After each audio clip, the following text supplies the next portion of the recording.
you had to ask yourself a question, am I Christian just because of my parents, right? Do you think that's an important part of every person's journey?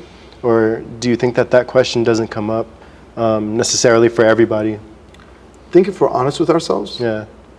it's going to come up. Because our church, in its wisdom and its beauty, gave us infant baptism. We were all baptized, or I was baptized, from an infant, 40 days,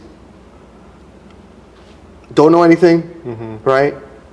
But in the baptism prayers, if you pay attention to them, our parents take full responsibility.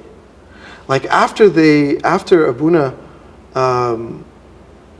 he makes them repeat, like towards the end of the prayers, he makes them repeat a prayer basically of renouncing Satan, where they turn to the west, raise their hand and renounce Satan.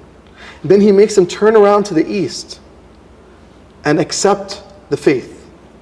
And it's kind of like a very simplified, beautiful version of the creed that they're repeating. And then Abuna turns to the parents and says something really, really, sometimes we forget it. Like we forget how important this is. And he asks 3 times, do you believe? But it's not about their belief. They obviously believe, that's why they're here. Right. But do you believe for your child? Like, do you believe on behalf of your child? 3 times. And you have to respond audibly 3 times. For what purpose? Because you will have now the responsibility to raise your son or daughter in the church. But at some point, that child needs to figure out, is this the path I want to take? Right. Is this where I want to be?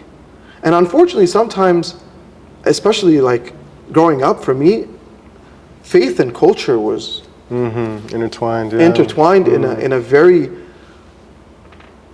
in some cases, negative way, where I didn't know where faith started and where culture ended, or vice versa, right? Like I didn't know, like certain things in the church, is that cultural or is that faith-based? Like silly things, Right. like day-to-day things. And there's so many examples of that. And I was just like, this is weird. Where is this in the Bible? Right.